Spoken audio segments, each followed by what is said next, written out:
Benjamin Fulton French is a very interesting character. Not only does the French Everole Feud carry his name, but he seems to have played a huge role in the Hargis Feuds as well. He is named as a defendant in the Marcum Damage case, and he would be arrested and charged for complicity in the Marcum murder as well as others. Today's video will cover the events leading up to his trial for contempt of court. Come along with us as we see the complex mess that B.F. French finds himself entangled in as he navigates the court system. All aboard the Kentucky-Tennessee Living Time Machine. Please fasten your seatbelts and keep your arms and legs inside of the vehicle at all times. But to get going, we need your help. We still need to fire up that time machine to transport us. Please help us by clicking on the like, subscribe, and bell notification buttons down below.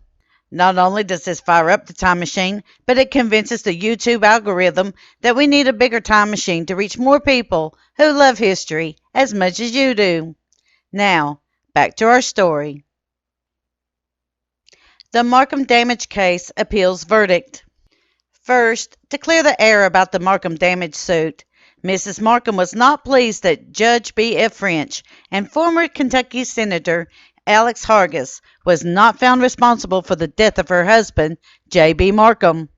She appealed the decision to the Kentucky Appellate Court. It took 2 years for a decision to come down in the matter. According to the Daily Public Ledger, dated October 18, 1907, quote, "The Court of Appeals has decided that the evidence in the damage suit filed by Mrs. J.B. Marcum did not implicate Alex Hargis and B.F. French in the murder of her husband, sustain the verdict of the jury," unquote. In other words, the decision by the jury that both men were not responsible for the death of Attorney Marcum stood. But the case had taken a wild turn before this point. Even though the jury stated that French and Hargis was not responsible for the death, the judge in the case was not happy with the events that had taken place. And Judge Benton was going to make sure that the shenanigans that took place in his courtroom was going to be answered for in a timely manner. Warrants issued. To say that Judge Benton was upset would be an understatement. How dare 2 judges, a Kentucky state senator, and a sheriff make a mockery of justice in his courtroom? It did not take long for Judge Benton to take action. According to the Breathitt County News, dated February 3, 1905, quote, "Warrants issued. Judge Benton of Winchester issued warrants Tuesday for James Hargis, Ed Callahan, and B.F. French on the charge of running off certain witnesses for the plaintiff in the damage suit of Mrs. Marcum against the defendants. 1 charge is made against the 2 Hargises, and their bail is fixed at $2,000 each. There are 2 charges against B.F. French, and his total bail was fixed at $3,000. Against Ed Callahan, there were 3 separate charges and a total bail required of him of $4,000. French was at once arrested and gave bond. Warrants were also issued for the arrest of Mose Feltner and Sam Fields of Leslie County, witnesses who left without testifying. Feltner's bond was fixed at $500 and Fields at $200. Judge Benton feels deeply the attempt to tamper with the integrity and dignity of his court," unquote. While we did break down the amount that the bail had been set at in a previous part of the story, we felt that once again we should state that the bail set for B.F. French for today's economy in this case would be substantially more money. $3,000 would be $105,142.16 in February 2024 currency. It seems that Judge Benton placed a high value on the integrity of the court, and anyone who violated that sacred institution would pay a very dear price. Witness trouble. Have you ever seen a moment when karma comes around in all of its full glory? This is how it happened for B.F. French during his court case. French had to serve Judge Hargis and Sheriff Callahan with subpoenas to testify on his behalf. This would kind of also be logical, as they were also being dragged into the courtroom to face their own charges, not only for this crime, but for others as well. Even though French would face these charges alone and away from the other defendants, he still needed their testimony to prove his case. From the Daily Public Ledger, dated April 1st, 1905.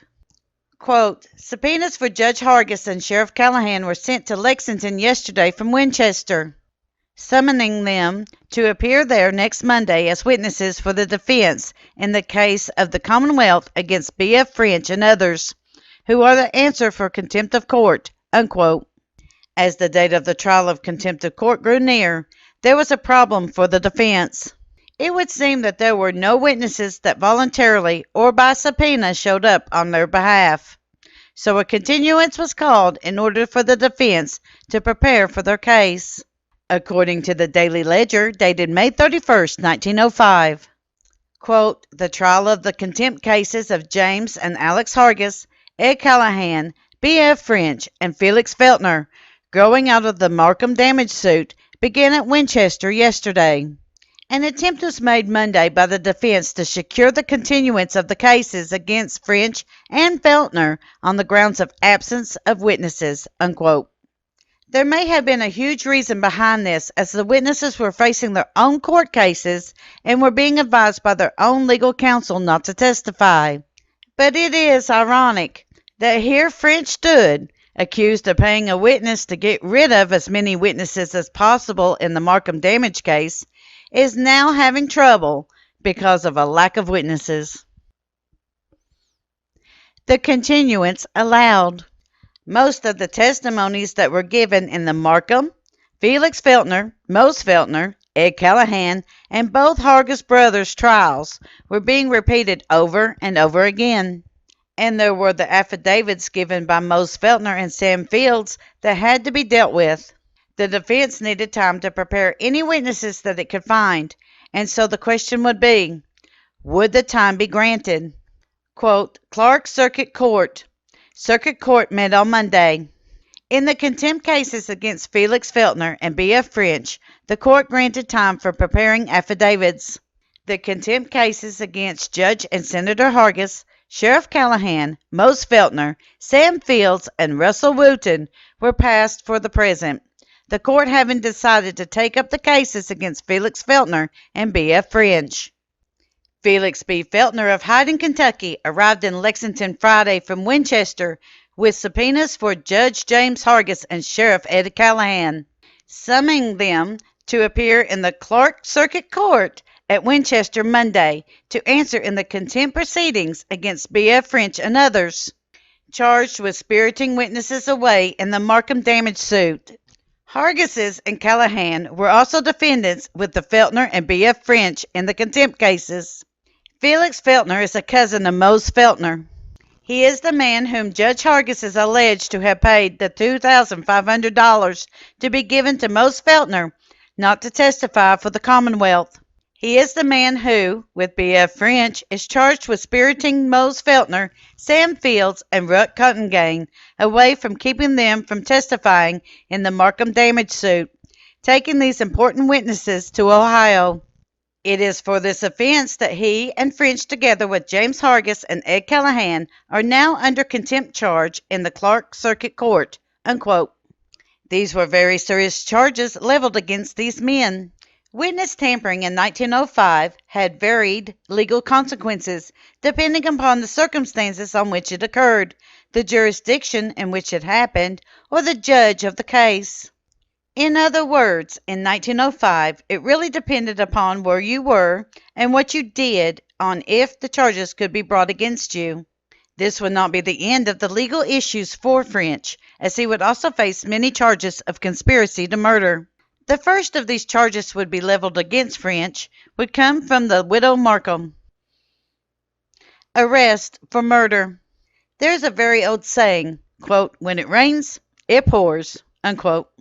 This means that one trouble can lead to a whole slew of others that were related to it.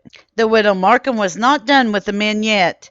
Even though her civil trial was now over, she was about to embark on a criminal trial of her own against the accused men.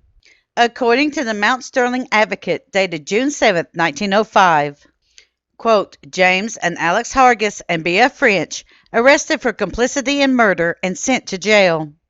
On Wednesday afternoon, about 6 o'clock, Sheriff McCord of Clark and Winchester arrested the above on warrants issued by Police Judge Cardwell at Jackson at the solicitation of Mrs. J.B. Marcum, charging complicity in the murder of her husband. They were committed to jail. A warrant issued for Ed Callahan for the same offense." Unquote. So, the widow Marcum was not about to let this one go. Someone was going to pay for the plot to kill her husband, and she was determined that all of the conspirators were going to do just that. In next week's video, we will begin to see the trials during the September 1905 court session. Hang on to your bonnets and bowler hats, as this is going to be a bumpy ride. The first of the trials will be the contempt of court cases that we will cover. However, please keep in mind that there are also conspiracy to murder cases going along side by side with the defendants. Will any of these defendants be found guilty? And if so, which of the charges will be brought against them that will stick? Thank you. We at Kentucky Tennessee Living would like to thank you for watching our video series on the Appalachian Feuds. Don't forget to hit that like button, as the more likes we receive, the more likely YouTube is to suggest our videos to other viewers. Also, to receive notice when we upload a new video, be sure to subscribe and click the bell notification button. We thank you for continuing to support Kentucky Tennessee Living as we are discovering the mysteries in Appalachian history.